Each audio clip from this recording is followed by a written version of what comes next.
Good evening Visakha వాజీ news కి స్వాగతం. నా పేరు మీనా కుంటల. ముందుగా వాజీ హెడ్లైన్స్ చూద్దాం.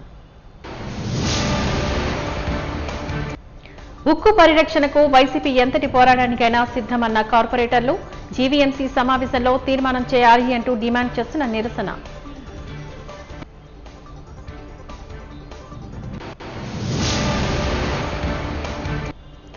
₹1,20,00,000 భారీ చోరీ సొత్తును బాధితులకు అందజేసిన నగర పోలీస్ కమిషనర్. గతంలోని లేని విధంగా చోరీ కొత్తను రికవరీ చేసి బాధితులకు అందజేస్తున్నామని తెలిపిన డాక్టర్ శంకరప్రతాప్ బాగ్జీ.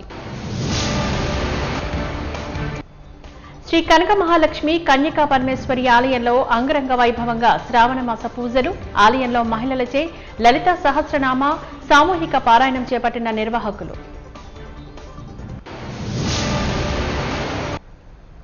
ఇక డీటెయిల్స్ చూద్దాం.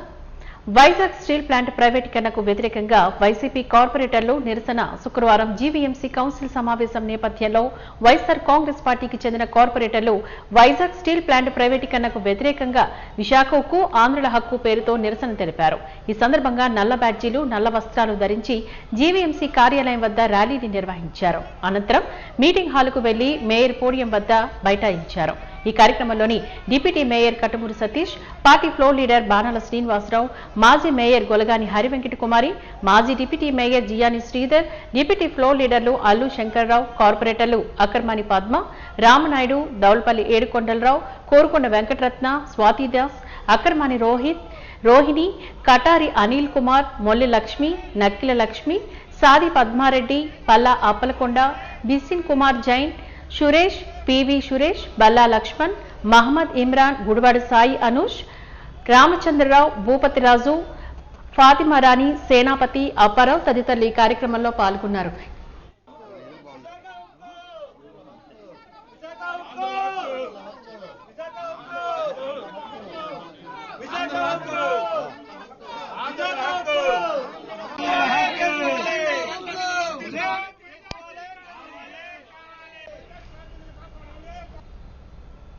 షీలానగర్ ఒక ఇంటిలో జరిగిన దొంగతనం కేసును చాకచక్యంగా పోలీసులు ఛేదించారంటూ ఏసీపీ అజితా వెండ్రా తెలిపారు. ఈ మేరకు నగర పోలీస్ కమిషనరేట్లో ఏర్పాటు చేసిన విలేకరుల సమావేశంలో ఆయా సంబంధిత వివరాలను వారు వెల్లడించారు. ఈ సందర్భంగా ఆమె మాట్లాడుతూ south sub division crime inspector K Srinivasarao ఆధ్వర్యంలో ప్రత్యేక దర్యాప్తు బృందం ఈ కేసు వివరాలను ఛేదించారంటూ తెలిపారు.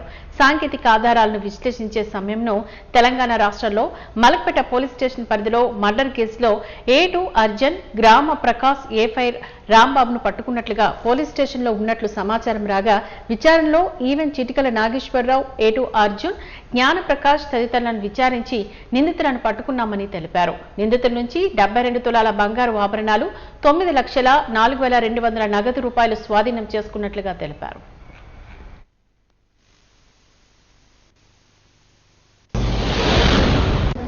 గాజువాక పిఎస్ లిమిట్స్ లో షీలానగర్ ఉంది. షీలానగర్ లో వెంకటేశ్వర కాలనీలో వెంకటేశ్వర అపార్ట్మెంట్స్ లో ఒక గ్రేవ్ హెచ్బి ఒకటి జరిగింది, నైట్ హెచ్బి ఒకటి జరిగింది. ఇన్మేట్స్ యాక్చువల్గా అక్కడే ఇంకో ఫ్లోర్లోని నైట్ వేరే ఫ్లోర్లోని పడుకోవడానికి వెళ్ళినప్పుడు ఇల్లు ఖాళీగా ఉన్నప్పుడు ఈ నైట్ హెచ్బి చేయడం జరిగింది. సో అందులో దాదాపు 100 తులాస్ గోల్డ్, 13.5 lakh క్యాష్ పోయిందని మనకు కంప్లైంట్ వచ్చింది. దాన్ని రిజిస్టర్ చేసి ఇమ్మీడియట్గా clues team, south crime team మొత్తం కూడా అక్కడ విజిట్ చేయడం జరిగింది. సీనియర్ ఆఫీసర్స్ అందరూ విజిట్ చేశారు. దీంట్లో 3 అఫెండర్స్ చేసినట్టు మనం గుర్తించాము, డిటెక్ట్ చేశాము. ఆ 3 కూడా ఇప్పుడు ఈరోజు అరెస్ట్ చేయడం జరిగింది. వాళ్ళని రిమాండ్ కూడా పంపించాము. ఇందులో out of 100 tolas 72 tolas gold and 9.4 lakh cash recover చేయడం జరిగింది. A1 చిట్కల్ Nageswararao, A2 Arjun Gyan Prakash, A3 Rambabu. వీళ్ళకి ప్రీవియస్ గా కూడా చాలా కేసెస్ ఉన్నాయి. A1 నాగేశ్వర ఎవరైతే ఉన్నారో ఈయన మీద దాదాపు 8 కేసులు ఉన్నాయి వేరియస్ డిస్ట్రిక్ట్స్ లో, కాకినాడ అండ్ అనకాపల్లి ఆల్సో. అలాగే A2 కూడా చాలా కేసెస్ ఉన్నాయి. జనసేన పార్టీ విశాఖపట్నం నగర అధ్యక్షులు దక్షిణ నియోజకవర్గ శాసనసభ్యులు వంశీకృష్ణ శ్రీనివాస్ ఆగస్టు 30వ తేదీన జనసేన పార్టీ విస్తృత స్థాయి కార్యకర్తల సమావేశం ఇందిరా ప్రియదర్శిని మున్సిపల్ స్టేడియం నందు నిర్వహిస్తున్న సందర్భంగా పూర్ణ మార్కెట్ వద్ద గల ఇందిరా ప్రియదర్శిని మున్సిపల్ స్టేడియంను సందర్శించారు. ఈ కార్యక్రమంలో వంశీకృష్ణ శ్రీనివాస్ మాట్లాడారు. పవన్ కళ్యాణ్ ఆగస్టు 30వ తేదీన సాయంత్రం 4 గంటలకు విశాఖలో రాష్ట్ర వ్యాప్తంగా ఉన్న జన సైనికులతో సభా కార్యక్రమం నిర్వహించబోతున్నారని అన్నారు.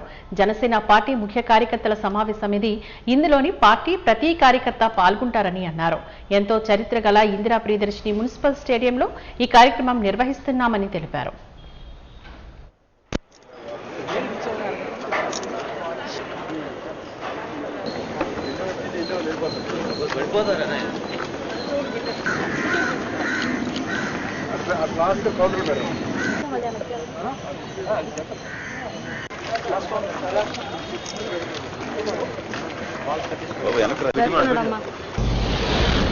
విశాఖపట్నంలో రాష్ట్ర వ్యాప్తంగా ఉన్నటువంటి జన సైనికులతో మీటింగ్ పెడతా ఉన్నారు.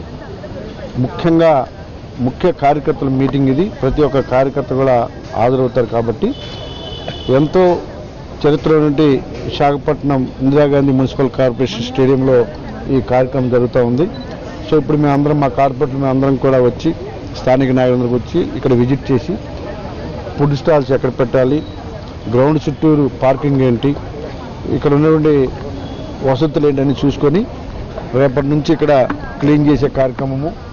ఎందుకంటే ముఖ్యమైనటువంటి నాయకులు అందరూ పాల్గొనే కార్యక్రమం కాబట్టి ఇది నవ్వుతో నా భవిష్యత్తులాగా చేయాలి.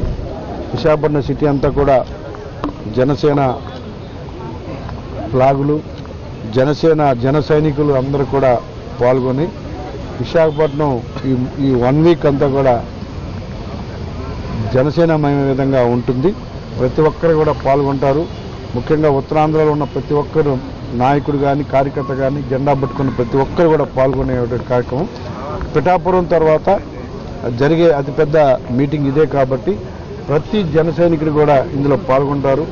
అందరూ కూడా మా బాస్ దిశానిర్దేశం చేస్తారు. పార్టీకి సంబంధించిన ప్రతి విషయం జనసేన గురించి కూడా మాట్లాడతారు కాబట్టి విశాఖపట్నం 1 టౌన్ కురుపాం మార్కెట్ ప్రాంతంలో గల కన్యకా పరమేశ్వరి దేవాలయంలో శ్రావణ మాస ఉత్సవాల సందర్భంగా 5వ శుక్రవారం నాడు అమ్మవారు సకల స్వర్ణాభరత సహిత మహాలక్ష్మి అలంకరణలో భక్తులకు దర్శనమిచ్చారు. ఈ సందర్భంగా ఆలయంలో అమ్మవారి మూల విరాట్కు తెల్లవారుజామునే 4 గంటలకు శుద్ధ జలం, పాలు, పెరుగు, తేనె, గంధం, పసుపు, కుంకుమ, వివిధ రకాల పండ్ల రసాలతో సహా 108 ద్రవ్యాలతోని వేద పండితుల మంత్రోచ్చరణల నడుమ ప్రత్యేక క్షీరాభిషేకాన్ని నిర్వహించిన అనంతరం అమ్మవారికి ప్రత్యేక పూజలు, అమ్మవారికి సకల స్వర్ణాభరణ సహిత మహాలక్ష్మి అలంకరణ చేసి 108 స్వర్ణ పుష్పాలతోని ప్రత్యేక నివేదన గావించి భక్తులకు దర్శనాన్ని కల్పించినట్లుగా దేవాలయ సంఘ అధ్యక్ష కార్యదర్శులు శ్రీయుతులు అరిసెటి దినకర్, పెనుగొండ కామరాజు తెలిపారు. దేవాలయ ప్రాంగణంలో 250 మంది మహిళలు సామూహిక లలితా సహస్రనామ పారాయణం చేసిన పిదప దేవస్థాన ఆస్థాన పురోహితులు ఆర్బీబీ కుమార్ శర్మ నేతృత్వంలో సుమారు 250 మంది మహిళలచే సామూహిక కుంకుమ పూజలు నిర్వహించినట్లుగా శ్రావణ మాస ఉత్సవ కార్యనిర్వాహక సభ్యులు కడంశెట్టి దంతేశ్వరి, పాలూరి స్వర్ణలత, పూసర్ల అనిత, దేవాలయ మహిళా విభాగపు ఉపాధ్యక్షురాలు బాదం నాగ వెంకట కమలాశ్రీ మరియు సహాయ కార్యదర్శి శ్రీమతి కట్టుమూరి ప్రసన్న తెలియజేశారు.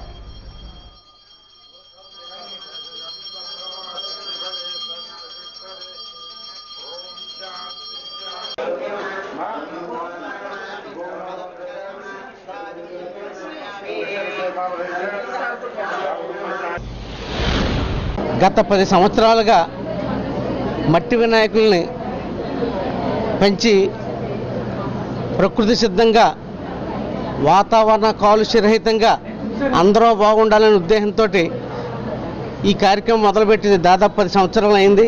ఇది 10 సంవత్సరాల నుంచి కూడా మీడియా మిత్రులందరూ కూడా పూర్తి సహకారం అందించి విశాఖపట్నం నగరంలోనే కాదు రాష్ట్రం మొత్తం మీద కూడా ఎక్కడ మట్టి వినాయకుల్ని పూజించాలి తప్ప ఈ కలర్ వేసిన రకరకాల వినాయకులను పూజించొద్దు అనే నినాదంతో ప్రత్యేకంగా ఏర్పాటు చేయడం జరిగింది. కార్యక్రమం విజయవంతంగా పూర్తి చేయడంలో మీడియా మిత్రులే మూల కారణం.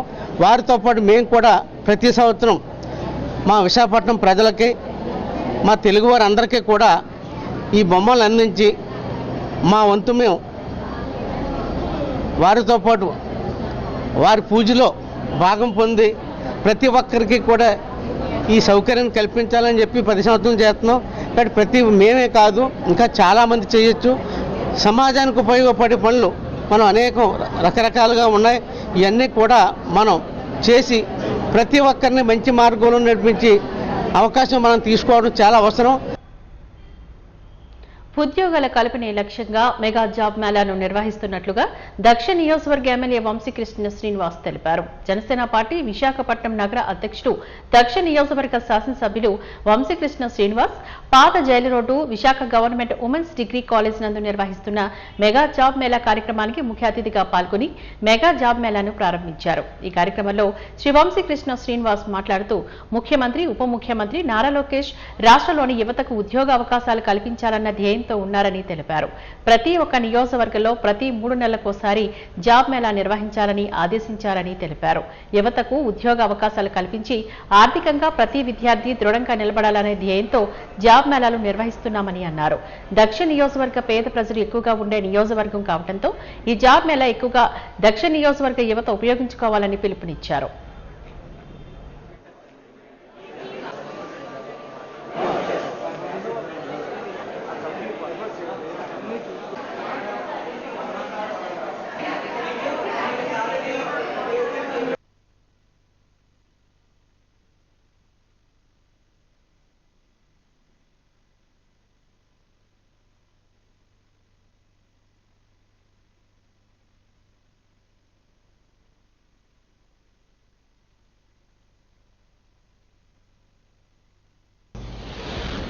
మెగా జాబ్ మేళా కార్యక్రమానికి 25 కంపెనీలు హాజరవడం జరిగిందండి.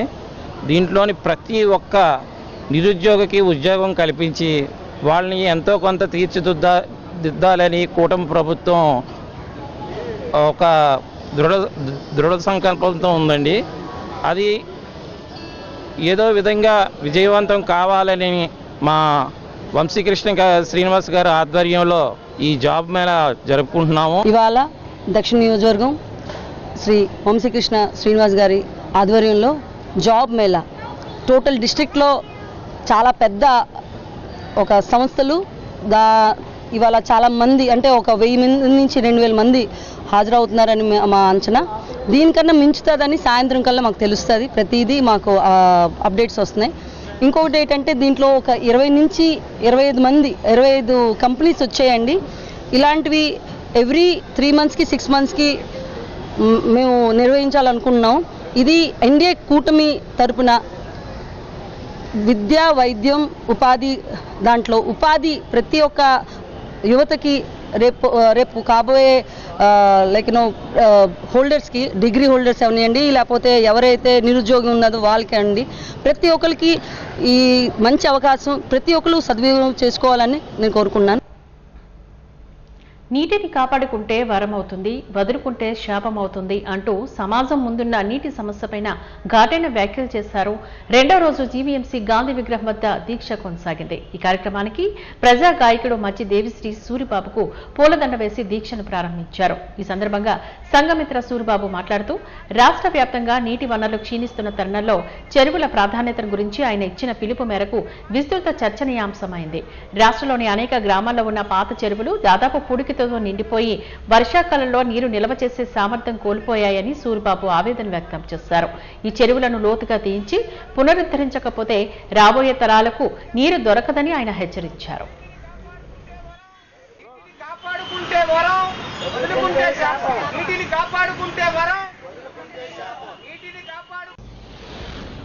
గత 18 సంవత్సరాలుగా పలు సేవా కార్యక్రమాలు చేస్తున్నాను ప్రజల మేలు కోసము. అందులో భాగంగా 11 ఉద్యమాలు అవగాహన ఉద్యమాలు మొదలుపెట్టాము.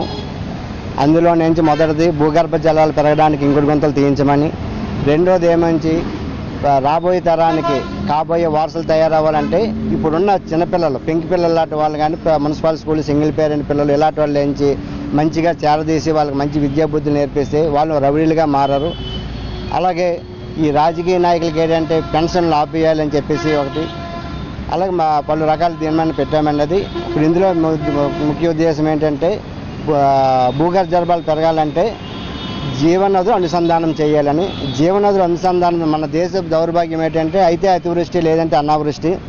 ఒకేసారి వర్షం వస్తుంది, ఒకేసారి భూములన్నీ కొన్ని ఎండిపోతుంటాయి. ఇలాంటి కారణాల వల్ల ఏంటంటే మన ప్రజా మేధస్సుతోటి తెలివితేటలతోటి అధికారులు ఏంచి తెలివిగా ప్రవర్తించి ఈ ఎక్కువగా వర్షం వచ్చిన నీరు నియమించి వర్షం లేని ఏరియాలకి పాస్ అయ్యేటట్టు అలా చేయాలంటే ఈ జీవనదులన్నీ అనుసంధానం కింద చేయాలి.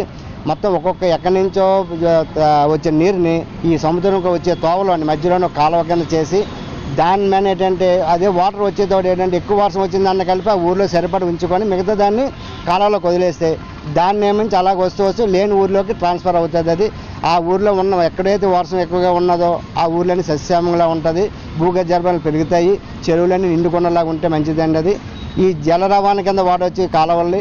అలాగే అందులోని చేపలు పెంచుకోవచ్చు. ఇలా చేయడం వల్ల ఏంటంటే వాటర్ అనేది వృధా అవ్వదు. వర్షపు నీరుని మనం దాచుకుంటే వరం కింద అవుతుంది. అదే దాన్ని పట్టించుకోకపోతే అది శాపం కింద అయ్యి వినాశనం కింద అయ్యి ఊర్లే కొట్టుకుపోతుంటాయి. అలాగే మనకు మంచి చేస్తుంది, దాన్ని సద్వినియోగం చేసుకోవడం వల్ల హాని జరుగుతుంది. ఇలా జరగకుండా ఉండాలంటే ప్రభుత్వాలన్నీ కలిపి కబ్జా చేసిన భూములన్నీ కలిపి ఈ చెరువులన్నీ కలిపి లోతట్టుగా తవ్వి వాటిలన్నీ మళ్ళీ రికవరీ చేయాలి. జూలై నెలలో నగర వ్యాప్తంగా 101 కేసులు నమోదు కాగా 54 కేసులను ఛేదించినట్లు నగర police commissioner doctor Shankar Pratap Bagchi తెలియజేశారు. ఈ మేరకు పోలీస్ కమిషనరేట్ సమావేశ మందిరంలో ఏర్పాటు చేసిన విలేకరుల సమావేశంలో చోరీ సొత్తును ప్రదర్శిస్తూ బాధితులకు అందజేశారు. ఈ సందర్భంగా నగర పోలీస్ కమిషనర్ మాట్లాడుతూ 1,20,00,000 రూపాయల చోరీ సొత్తును నిందితుల నుంచి రికవరీ చేసినట్లుగా తెలిపారు. 54 మంది నిందితులను అదుపులోకి తీసుకున్నట్లుగా వెల్లడించారు. ప్రతి నెల రికార్డు స్థాయిలో కేసులను ఛేదించి చోరీ సొత్తును రికవరీ చేసి బాధితులకు అందజేస్తున్నామని, ఈ కార్యక్రమంలో ప్రతిభ కనబరిచిన పోలీసులను అభినందిస్తున్నామని తెలిపారు.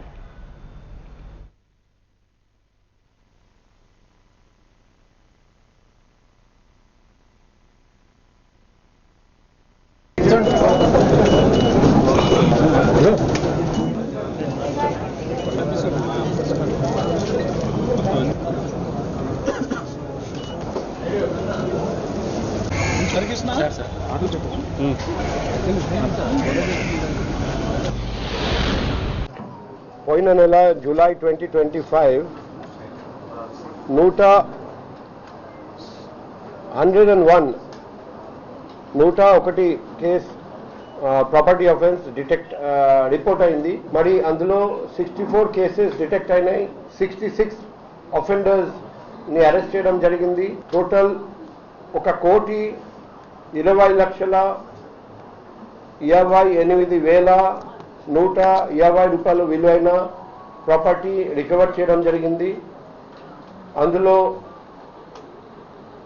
బంగారము కేజీ 263.80 గ్రామ్, వెండి 1,923 గ్రామ్స్ 0.71 గ్రామ్స్, అంటే 1 కేజీ 920 గ్రామ్స్, క్యాష్ 14,32,350 రూపాయలు, motor cycles 15, cars 2, auto 1, mobile phones 259, laptop 1, weighing machine of loader 1, copper wire 29 కేజీలు, స్టెయిన్లెస్ స్టీల్ కౌంటర్స్ 2. సో మనం చూస్తే ప్రతి నెల మనం లాస్ట్ మంత్ కంటే ఎక్కువ చేస్తున్నాం. సో నవంబర్ 2024లో 89 లక్షలు, డిసెంబర్లో 90 లక్షలు, జనవరిలో 92 లక్షలు, ఫిబ్రవరిలో 93 లక్షలు, మార్చిలో 95 లక్షలు, ఏప్రిల్లో 1 కోటి రూపాయలు, మేలో 1 కోటి రూపాయలు మరియు 4 లక్షలు, జూన్లో 1 కోటి రూపాయలు మరియు 6 లక్షలు, అండ్ జూలైలో 1 కోటి రూపాయలు 20 లక్షలు కంటే ఎక్కువ విలువైన వస్తువులు మేము రికవర్ చేశాము. పోయిన రోజు నేను చాలా బాధపడ్డాను. చాలా విశాఖ స్టీల్ ప్లాంట్ ప్రైవేటీకరణకు కూటమి ప్రభుత్వం సహకరిస్తుందని వైఎస్ఆర్సీపీ జిల్లా అధ్యక్షుడు కేకే రాజు ఆరోపించారు. ఈ సందర్భంగా మద్దిలపాలెం పార్టీ కార్యాలయంలోని ఏర్పాటు చేసిన విలేకరుల సమావేశంలో ఆయన మాట్లాడారు. ప్రభుత్వ కాలంలోని YS Jaganmohan Reddy steel plant ప్రైవేటీకరణకు వ్యతిరేకంగా అసెంబ్లీలోని బిల్ పాస్ చేశారంటూ గుర్తు చేశారు. స్టీల్ ప్లాంట్ ప్రైవేటీకరణకు వ్యతిరేకంగా ఏ పార్టీకైనా వైసీపీ అండగా నిలుస్తోందని అన్నారు. స్టీల్ ప్లాంట్ ప్రైవేటీకరణ చేయొద్దని ప్రధానమంత్రి నరేంద్ర మోదీకి 2 సార్లు లేఖ రాశారంటూ గుర్తు చేశారు. చంద్రబాబు నాయుడు, ముఖ్యమంత్రి పవన్ కళ్యాణ్ ప్రజెంట్ మాయమాటలతో మభ్యపెడుతున్నారంటూ విమర్శించారు.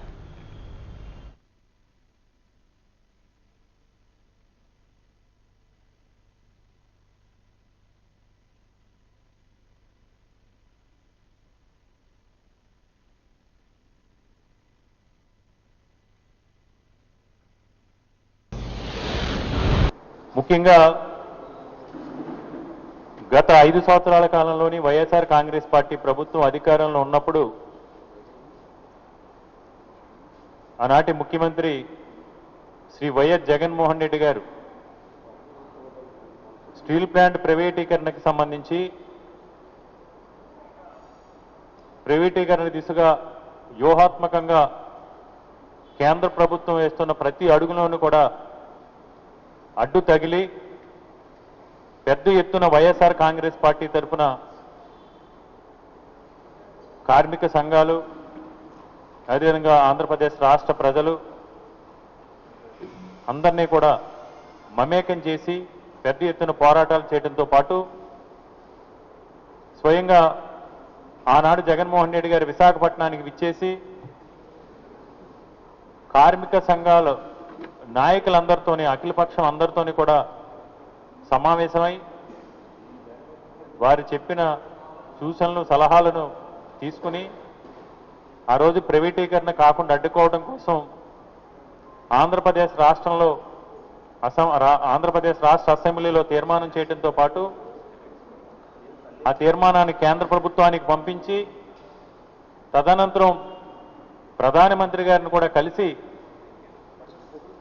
విశాఖపట్నం ఉక్కుని ప్రైవేటీకరణ చేయొద్దని ఆంధ్రప్రదేశ్ రాష్ట్ర ప్రభుత్వం తరఫున విజ్ఞప్తి చేయడంతో పాటు ఏ విధంగా స్టీల్ ప్లాంట్ని నష్టాల నుంచి బయటికి తీసుకొచ్చి ముందుకు నడిపించాలని నిపుణులు, మేధావులు సూచనలతో ఆ రోజు జగన్మోహన్ రెడ్డి గారు కూడా కేంద్ర ప్రభుత్వానికి విన్నవించడం, ప్రైవేటీకరణ కాకుండా పెద్ద ఎత్తున ఒత్తిడి తీసుకురావడం కూడా జరిగింది. కానీ ఈరోజు ఎన్నికలకు ముందు గత 5 సంవత్సరాల కాలంలోనూ కూడా చంద్రబాబు నాయుడు గారు కానీ, ఈ కూటమి నాయకులు కానీ, ఉప ముఖ్యమంత్రి పవన్ కళ్యాణ్ గారు కానీ స్టీల్ ప్లాంట్ విషయంలో పెద్ద ఎత్తున ఆ రోజు వైఎస్ఆర్ కాంగ్రెస్ పార్టీ ప్రభుత్వం పైన దుష్ప్రచారం చేసి ఎన్నికలకు ముందు తీయని మాటలతో ఆంధ్రప్రదేశ్ రాష్ట్ర ప్రజలను కానీ, ఉక్కు కార్మిక సంఘాలను కానీ, కార్మికులు కానీ, ఉత్తరాంధ్ర ప్రాంత వాసులను కానీ మేము ఎట్టి పరిస్థితుల్లోని కూడా మా కంఠంలో ప్రాణం ఉన్నంత వరకు, మాకు ఊపిరున్నంత వరకు స్టీల్ ప్లాంట్ని ప్రైవేటీకరణ కానివ్వం. కూర్మనపాలెం జంక్షన్లో ఉన్న ఆర్టీసీ స్టీల్ సిటీ డిపోను ఖాళీ చేయమని స్టీల్ ప్లాంట్ యాజమాన్యం నోటీసులు జారీ చేయడాన్ని ఎస్డబ్ల్యూఆర్టీసీ అసోసియేషన్, అఖిలపక్ష కార్మిక ప్రజా సంఘాలు వ్యతిరేకిస్తున్నాయని సిఐటియు నాయకులు సిహెచ్ అప్పడు తెలిపారు. ఈ సందర్భంగా జగదంబ సిహెచ్యు కార్యాలయంలోని ఏర్పాటు చేసిన రౌండ్ టేబుల్ సమావేశంలో అఖిలపక్ష కార్మిక సంఘాలు, ఆర్టీసీ అసోసియేషన్లు, ప్రజా సంఘాలతో మాట్లాడారు. అనంతరం వారు ఈ సందర్భంగా మీడియాతోని మాట్లాడుతూ ఆ డిపోను అక్కడే కొనసాగించాలని డిమాండ్ చేస్తూ రౌండ్ టేబుల్ సమావేశాన్ని నిర్వహించమన్నారు. అఖిలపక్ష కార్మిక సంఘాల సైతం స్టీల్ ప్లాంట్ యాజమాన్య నిర్ణయాన్ని వ్యతిరేకిస్తున్నాయంటూ తెలిపారు. ఉక్కు పరిరక్షణ కోసమే కాదని ఉక్కు పరిశ్రమ స్థలాల కోసం కూడా కార్మిక సంఘాలు పోరాడతాయని తెలిపారు.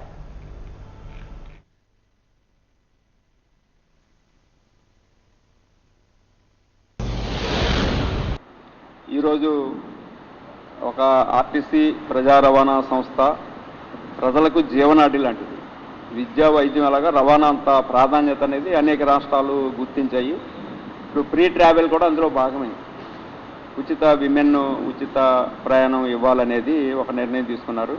డబ్బులు రీఎంబర్స్మెంట్ ఆర్టీసీకి ప్రభుత్వం ఇస్తుంది. ఇప్పటివరకు అనుమానాలు ఉన్నాయి, ఇవ్వలేదు. ఇప్పటివరకు 25 కోట్లకి మేము సాధించాం. 25 కోట్లు ఫ్రీ ట్రావెల్ ఇచ్చాము, ఆ డబ్బులన్నీ ఇస్తాము. అలాగే కండక్టర్ల రిక్రూట్మెంట్ కూడా చేస్తాము. అది ఒకరికొకరికి సహకారం, పరస్పర సహకారం ఉంటుంది. అవసరం కూడాను, రవాణా అవసరం. స్టీల్ ప్లాంట్ పెట్టాం, ఆ ఉద్యోగులు దూర ప్రాంతాల పరిసర ప్రాంతాల నుంచి రావాలి. అది మనం ఆర్టీసీ ఇచ్చిన మున్సిపల్ ద్వారా సహకారం జరగాలి, మున్సిపాలిటీ చేయాలి ఆ పని. కానీ ఆర్టీసీ సంస్థ డిపో పెట్టి నడిపారు. ఇప్పుడు ఆ డిపో తరలించడం అనేది బాధాకరం. అది అంటే అక్కడ ఉద్యోగులకి ఇబ్బంది వస్తుంది, అవన్నీ కాదు, మొత్తం ప్రజలకు ఇబ్బంది వస్తుంది. ఆ డిపోని అక్కడ కొనసాగించాలి. ఇప్పుడున్న పరిస్థితుల్లో వేరే దూరంగా వెళ్ళిపోతే ఈ పోటీని కూడా ఆర్టీసీ తట్టుకోలేదు. ఈ రీత్యా మేనేజ్మెంటు చర్చలు జరపాలి. స్టీల్ ప్లాంట్ యాజమాన్యం వారు కూడా ఆలోచించి ఒక ఉన్నత మనసుతో ఆలోచించి లీజు ఎంత ఇప్పుడున్న మార్కెట్ రేటు ఇటు ప్రకారం ఎంతో కొంత ఇవ్వగలుగుతుంది ఆర్టీసీ కూడా. దాన్ని కొనసాగించాలి. కేంద్ర ప్రభుత్వం జోక్యం చేసుకోవాలి. ఈరోజు విశాఖపట్నంలో బలవంగా ఉన్నటువంటి పెద్ద డిపోగా ఉన్నటువంటి స్టీల్ సిటీ ఆర్టీసీ డిపోని ఇప్పటి వరకు స్టీల్ ప్లాంట్ యాజమాన్యం లీజుకి ఇచ్చింది 33 సంవత్సరాలు. లీజ్ టైము పూర్తయిపోయింది. మేము ఎక్స్టెన్షన్ చేయమని చెప్పేసి ఆర్టీసీ యాజమాన్యం కోరుతుంది. కానీ మేము ఎక్స్టెన్షన్ ఇవ్వము, డిపోని ఖాళీ చేయాలని చెప్పేసి ఈరోజు నోటీసులు జారీ చేశారు. వెంటనే డిపోని నవంబర్ కల్లా డిపో ఖాళీ చేయాలని చెప్పేసి నోటీసులు ఇవ్వడం ఆర్టీసీకి చాలా నష్టదాయకమైనటువంటి విషయం. డిపోని హైవేని ఆనుకుని ఉన్నటువంటి డిపోల్లో స్టీల్ సిటీ మొత్తం రాష్ట్ర వ్యాప్తంగా కొన్ని డిపోలు ఉన్నాయి. అందులో ఆర్టీసీలో ఈ స్టీల్ సిటీ డిపో అనేది ప్రధానమైంది. ఈ డిపో వచ్చిన తర్వాత స్టీల్ ప్లాంట్ వచ్చిన తర్వాత ఈ డిపో అక్కడ రావడం ద్వారాగా ఆ చుట్టుపక్కల ఉన్నటువంటి గ్రామీణ ప్రాంతాలన్నిటికీ కూడా ఈరోజు ఆర్టీసీ సర్వీసులు అందుబాటులో ఉండి ప్రజలకి విస్తృతంగా ప్రయాణ సౌకర్యాలు కల్పించడం అనేది ఏర్పడింది. అలాగే అటు చోడవరం కానీ, ఇటు అనకాపల్లికి కానీ, ఇటు అప్పికొండ, ఇటువంటి వడ్లపూడి, అలాగే పరవాడ, అచ్యుతాపురం, ఎస్ఈజెడ్ ఈరోజు ప్రధానంగా ఒక ఆర్థిక మండలిగా ఉన్నటువంటి ఎస్ఈజెడ్ కూడా ఈ డిపో నుంచి అనేక బస్సు సర్వీసులు అందుబాటులో ఉండడం. పీపుల్ స్టార్ ఆర్ నారాయణమూర్తి హీరోగా, నిర్మాతగా దర్శకత్వం వహించిన యూనివర్సిటీలో పేపర్ లీక్ అనే చిత్రాన్ని ఆదరించాలి అంటూ ఎస్ఎఫ్ఐ జిల్లా నాయకులు కోరారు. ఈ సందర్భంగా విశాఖ పూనా మార్కెట్ కాంతి థియేటర్ వద్ద నిర్వహించిన విలేకరుల సమావేశంలో ఎస్ఎఫ్ఐ నాయకులు మాట్లాడారు. ప్రస్తుతం విద్యార్థుల పరిస్థితి ఏ విధంగా ఉందో ఈ చిత్రంలో కళ్లకు కట్టినట్లు చూపించారని తెలిపారు. విద్యార్థి జీవితంలో జరిగే అనేక సంఘటనలు, యూనివర్సిటీలో విద్యార్థులకు జరుగుతున్న అన్యాయాలు ఈ చిత్రంలోని సవివరంగా చూపించారని వివరించారు. విద్యార్థులు ఈ చిత్రాన్ని ఆదరించాలని కోరారు.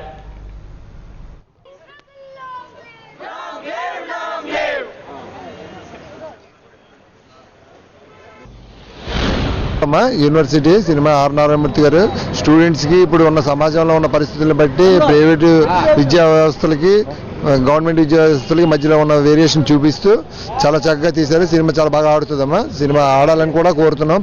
పబ్లిక్ చూస్తారు. నేను యాక్ట్ చేయడం చాలా హ్యాపీగా అనిపించింది. స్క్రీన్ మీద నన్ను నేను చూసుకోవడం ఇది ఫస్ట్ టైం. చాలా హ్యాపీ అనిపించింది. నారాయణమూర్తి గారికి, అలాగే మా కోచ్, మాకు నేర్పించిన గురువు గారు సత్యానంద్ గారికి చాలా చాలా థ్యాంక్ యూ. సినిమా చాలా బాగుందండి. మా గురువు గారు సత్యానంద్ గారికి మొదటగా కృతజ్ఞతలు తెలియజేసుకుంటున్నాం.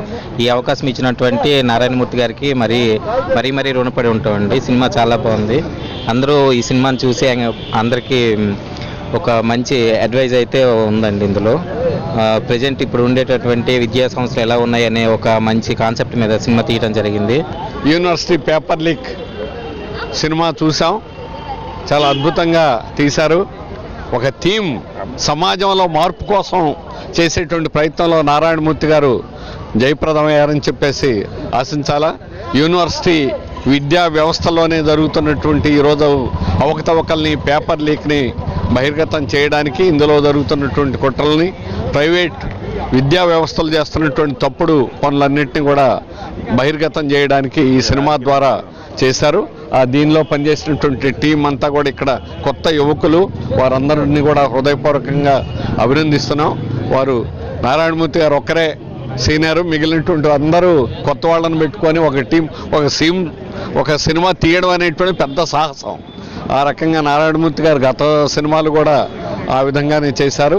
ఈ సినిమా జయప్రదం చేసినందుకు, ఒక థీమ్ని ముందుకు తీసుకొచ్చినందుకు, ముఖ్యంగా గతంలో కూడా సినిమాలు చాలా మార్పు సమాజాన్ని మార్చేటువంటి సినిమాలుగా వచ్చేవి.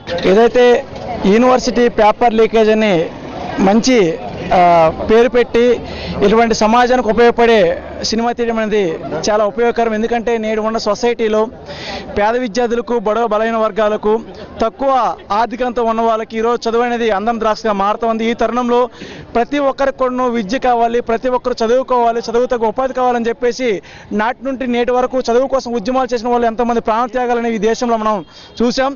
ఏదైతే ఈరోజు యూనివర్సిటీలో చాలామంది గవర్నమెంట్ యూనివర్సిటీలో పేద విద్యార్థులు బలైన వర్గాలకి ఒక వెండిదండగా ఉన్న యూనివర్సిటీని ఈరోజు ప్రైవేటు పరం చేస్తూ వాళ్ళకి అందవలసిన విద్యను దూరం చేస్తూ ఉన్నారు. కొంతమంది చదువు అనేది కొంతమంది పెట్టుబడిదారులకి, కొంతమంది బడా కార్పొరేట్ వ్యవస్థలకి, కొంతమంది పెద్దలకి అంతా ఉంది. పేద విద్యార్థులకు అందరికీ కూడా చదువు అనేది దూరంగా ఉంది. ఈ తరుణంలో ఈ సమాజం మొత్తం కూడా తిరోగమనానికి వెళ్ళే దృశ్యం అనేది మనకు కనబడుతోంది. శ్రీ శ్రీ కనక మహాలక్ష్మి అమ్మవారి దేవస్థానం ఆధ్వర్యంలో సామూహిక శ్రావణ లక్ష్మి ఉచిత పూజలు శుక్రవారం ఘనంగా నిర్వహించబడ్డాయి. ఈ పూజలోని సుమారు 250 మంది గృహిణులు పాల్గొన్నారు. ఈ పూజలో పాల్గొన్న వారికి పూజ అనంతరం శ్రీ అమ్మవారి ప్రసాదాన్ని పంపిణీ చేశారు. ఘనంగా శ్రీ కనక మహాలక్ష్మి వారి దేవస్థానంలో శ్రావణ లక్ష్మి శుక్రవారం పూజలు. ఈ పూజలోని 108 మంది ఉభయదాతలు స్వయంగా పాల్గొన్నారు. మరియు పోస్టల్ ద్వారా 89 మంది భక్తుల పేరున పూజను నిర్వహించి వారికి కుంకుమ ప్రసాదాలు పంపారు. శ్రావణ మాస పూజలు ఘనంగా ముగిశాయి. ఈ అమ్మవారికి క్షీరాభిషేకాన్ని ఘనంగా నిర్వహించబడింది.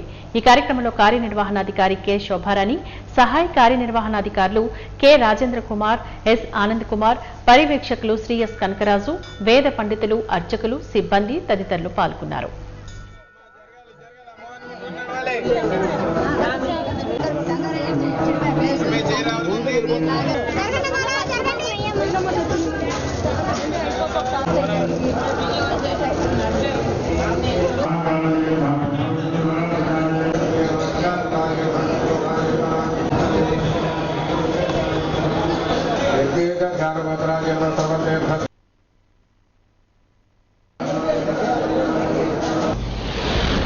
శ్రీ కనక మహాలక్ష్మి అమ్మవారి యొక్క దేవాలయంలో శ్రావణ మాస సందర్భంగా ప్రారంభం నుంచి నేటి వరకు కూడా 29వ రోజు వేళ రేపటితోటి ఈ మాస దీక్ష పరిసమాప్తమవుతోంది. శుక్రవారం సందర్భంగా అమ్మవారికి తెల్లవారుజామున పంచామృతాభిషేకం, సహస్రనామాలతోటి కుంకుమార్చన, బాలభోగ నైవేద్యం తరువాత అమ్మవారికి దర్శనార్థమై వచ్చినటువంటి భక్తులు 50 మందికి కూడా వేలాది సంఖ్యలో అమ్మవారి దర్శనానికి వీలు కల్పించి అమ్మవారి దర్శన భాగ్యాన్ని కల్పించడమే కాకుండా ఏ రకమైనటువంటి అసౌకర్యము కలగకుండా భక్తులకు కావలసినటువంటి సమస్తమైనటువంటి సదుపాయములని కూడా ఏర్పాటు చేస్తూ ఉదయం 8 గంటల నుంచి ఈ శ్రావణ మాస ప్రయుక్తంగా విశేషమైనటువంటి సామూహిక కుంకుమార్చనలు జరుగుతున్నాయి. ఇదైన తరువాత మళ్ళీ 11:30కి మళ్ళీ అమ్మవారికి పంచామృతాభిషేకం ఉంటుంది. సరే, ఇక శ్రావణ మాస శుక్రవారము అంటే అందరికీ కూడా అత్యంత పవిత్రమైనటువంటి రోజుగా భావిస్తూ ఈ శుక్రవారం నాడు అమ్మవారిని అర్చన చేయడం వల్ల సకల సౌభాగ్యములు, సంపదలు కలుగుతాయి అనేటువంటి నానుడి విశ్వాసము, భక్తి శ్రద్ధలు మిక్కుటముగా పూర్వం నుంచి సనాతన ధర్మంలో చెప్పబడిన ప్రకారముగా స్త్రీలు ఈ కుంకుమార్చన చేయడం వల్ల సుఖశాంతులతో ఉండాలి, అమ్మవారు అష్టశిరులను కురిపించి సకల ఐశ్వర్యములను కూడా అనుగ్రహింపజేయాలనేటువంటి భక్తిభావంతో ఈ దేవస్థానం వారు ఏర్పాటు చేసినటువంటి సమస్తమైనటువంటి కార్యక్రమములలో భక్తులు 50 మంది పాల్గొంటున్నారు. వాజీ న్యూస్ ముగించే ముందు ముఖ్యాంశాలు మరొకసారి చూద్దాం. ఉక్కు పరిరక్షణకు వైసీపీ ఎంతటి పోరాటానికైనా సిద్ధమన్న కార్పొరేటర్లు. జీవీఎంసీ సమావేశంలో తీర్మానం చేయాలని డిమాండ్ చేస్తూ నిరసన.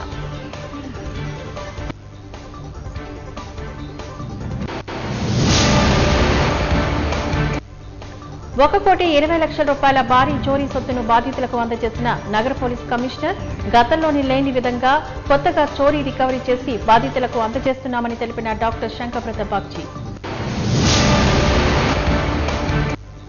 శ్రీ కనక మహాలక్ష్మి కన్యకా పరమేశ్వరి వారి ఆలయంలో అంగరంగ వైభవంగా శ్రావణ మాస పూజలు. ఆలయంలో మహిళలచే లలిత సహస్రనామ సామూహిక పారాయణం చేపట్టిన నిర్వాహకులు.